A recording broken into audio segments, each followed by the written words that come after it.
Welcome to the Team Engagement Podcast, where leaders of teams share their insights. We discuss 5 questions in about 10 minutes because leaders know how to be concise. I am very grateful to have Michael Montelongo with us today.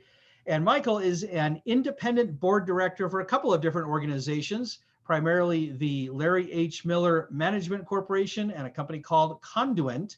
And Michael, thank you again for taking time to be on the podcast today. Are there some other things that you would like the audience to know about you or the companies that you're working with? Sean, first of all, thanks very much for the opportunity to be on the podcast and with your audience. Really appreciate that very much.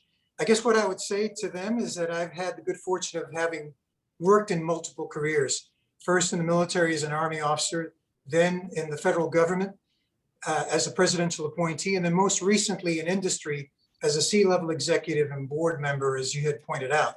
And then today I run a board governance consultancy and serve no longer in the battlefield, but in the boardroom on corporate and nonprofit boards. And I'm really excited about that work today. Well, thank you. You are obviously a very busy person, so we really appreciate your dedication to the time today. So thank you.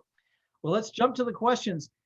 Michael, our first question, tell us a little bit about maybe a success story, if you've got one, of collaboration within a team that you've experienced. Sure, Sean. I was once the Air Force CFO on and after 9/11, and I was in my Pentagon office that particular day when that third hijacked plane hit and violently shook the building. And instantly I became a wartime CFO, financing or having the responsibility to finance 2 overseas operations. Now, among other things, that meant ensuring that we had in place all the processes and systems to accurately pay our National Guard and Reserve airmen who are on extended deployments.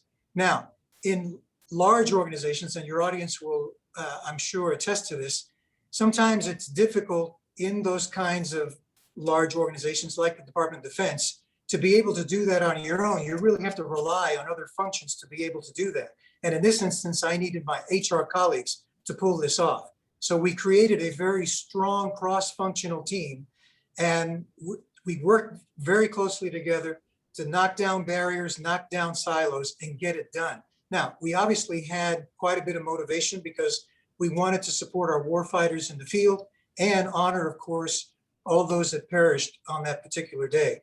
But what was particularly gratifying, Sean, is that we did not disband that team, that cross-functional team, after they were done. Instead, we kept them in place to implement other initiatives. And as it turns out, as to this day, among other things, there was one initiative that led to the successful creation of a web-based online self-service portal for personal finance for all DoD, Department of Defense employees. We call it MyPay. So what came out of that tragedy was something that turned out quite well. Wow, that's a great example. Thank you so much for sharing that, especially something so intense, I guess you'd say, as an eventful and historic as 9/11. So that is a remarkable story. Thank you for sharing it. You bet. Question number 2, I hear from other leaders of teams that it can be a challenge to measure engagement. Tell us your thoughts. Sean, before you can measure it, my belief is that you have to then create the conditions or the environment for effective engagement by establishing an engagement baseline. Now, by that, what I mean is you have to select the right people with the right skills and competencies and right attitude at the right time, doing the right things right. Now, I know that's quite a bit of a mouthful, so let me unpack it a little bit. By the right people, here's what I'm talking about. You're assembling a team that has diverse and complementary skills and the right attitude. And these are essentially people who are elastic and accretive in their thinking. Now, once you have that talent, you then have to match that talent to the right time. Now, by that, what I'm talking about is the right situation at the moment. Is it a startup situation? Is it a turnaround situation, a realignment situation, or a sustaining success situation? Try to say that fast 3 times. So now, once you have that talent, the right team, the right people, but matched to the situation at hand, now ensure that they're doing the right things, because you can easily get distracted. And so what you have to do is make sure that they're focusing on the priorities, the important things. Now, after having all of that, once you have that in place, make sure that the team is doing the right things in the right way, morally, ethically, legally, and with integrity. That what they're doing is they're setting the right tone at the top so that everyone on the team feels treated, respected, dignified, and served just as they would like to be. And so once you've done that, you've now created, as I said, that baseline for effective engagement measurement. That is fantastic information. You've really covered a lot of ground in a short period of time and explained it very, very well. That's fantastic. Thank you. Question number 3, based on your experience, Michael, is there one characteristic that you would like to kind of recognize or highlight maybe as an attribute of a confident leader? Sean, that's a very fair but difficult question to answer, because in my experience with whether it's troops in the trenches or colleagues in cubicles, or if it's in the battlefield or boardroom, I feel like there really are a number of attributes that define an effective and confident leader. For instance, I do think that an individual like that has to be someone that masters the skills and competencies that one needs to accomplish his or her goals and the mission at hand. This is an individual that has to cultivate, I think, a habit of lifelong learning, and then someone who's decisive in their decision-making and then acts to influence, operate, and improve the situation that they're confronting. But if I suppose if I had to pick one attribute that was paramount, it'd probably have to be selflessness, followed by its close cousin, humility. Selflessness/humility. Sean, that's the essential ingredient of a servant leader, someone that leads best by serving first. This is an individual who is a leader of character, defined by a core set of principles, values, and beliefs. An individual who, in the military, this is what we felt were individuals that were qualified, confident, and effective leaders. Those that subscribe to mission first, people always, or the troops eat first. Think about that. Mission first, people always, troops eat first. That means you've got a leader who's tough, but caring and compassionate. These are leaders who care more about the welfare of others than themselves. This is the type of leader who is a have leader. HAVE is the acronym I use. Humble, someone who is authentic, vulnerable, and empathetic. St. Augustine once said that the sufficiency of my merit is to know that my merit is not sufficient. So selflessness and humility, I believe, is the indispensable attribute of a good and confident and effective leader. Awesome. I love that answer. A lot of good acronyms in there. And I like the serve best by, or let's see, lead best by serving first, I think is how you said that. I love that. That's a great comment. Question number 4, is there someone that you'd like to recognize that's had an impact in your life, or maybe an experience that you've had that you'd like to share relating to that? Sean, just like the last question we tackled, this one's a fair one, but also difficult, at least for me, because my entire narrative, my story is in many ways the story of what I call angels along the way. These are my parents, my family, teachers, friends, colleagues, mentors, everyone that stepped in to shape my life, frankly, my thinking about life and faith, career, and leadership. They intervened and helped me make informed and prudent choices, and more importantly, to pick up the pieces when I faltered.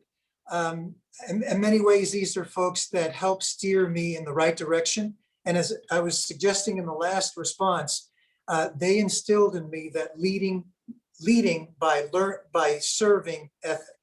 And so I have so much to be thankful to them for all of that.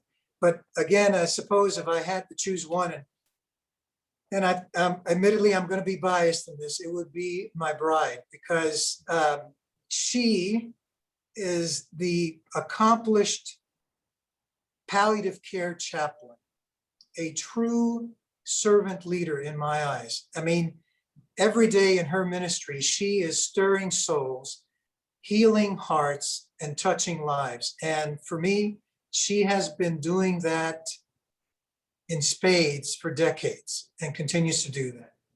I love that. And I appreciate you recognizing her, because I've asked this question of a lot of guests, of course, but I'm always pleased and happy and grateful when they recognize their spouse or another close member of the family. There's always lots of great mentors out there, but sometimes it's the people closest to us that have the most impact. So love that answer. All right, our last question is just kind of a fun one. Tell us a little bit about your first job. Hey, I love this question because it brought me all the way back, and I hate to admit this, decades. But technically, Sean, my first W-2 job, so I'm making a distinction here. My first W-2 job was as a grocery store clerk. Now, as you might imagine, that's the type of job where you learn, I mean, you get heavy doses of humility. And I talked about that in one of my previous responses. And I did get a lot of that. And I appreciated it for that very reason.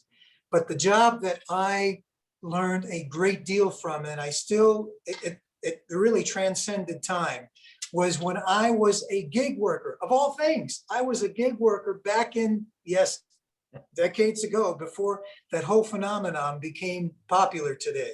Because I was a band leader, musician for bands in all the schools that I attended. So wow. In elementary school, in high school, in college, and grad school, I had bands and I led them. And those experiences taught me what it takes to assemble, motivate, and lead high performance teams. Those experiences taught me a lot about project and production management, about sales and marketing, about logistics, about communications. I mean, unbelievable. And I didn't know it then, but that's what I learned. And so to this day, those experiences carried over into my professional toolkit. And so as I reflect on that and think back, I was at that whole 1099 contractor experience.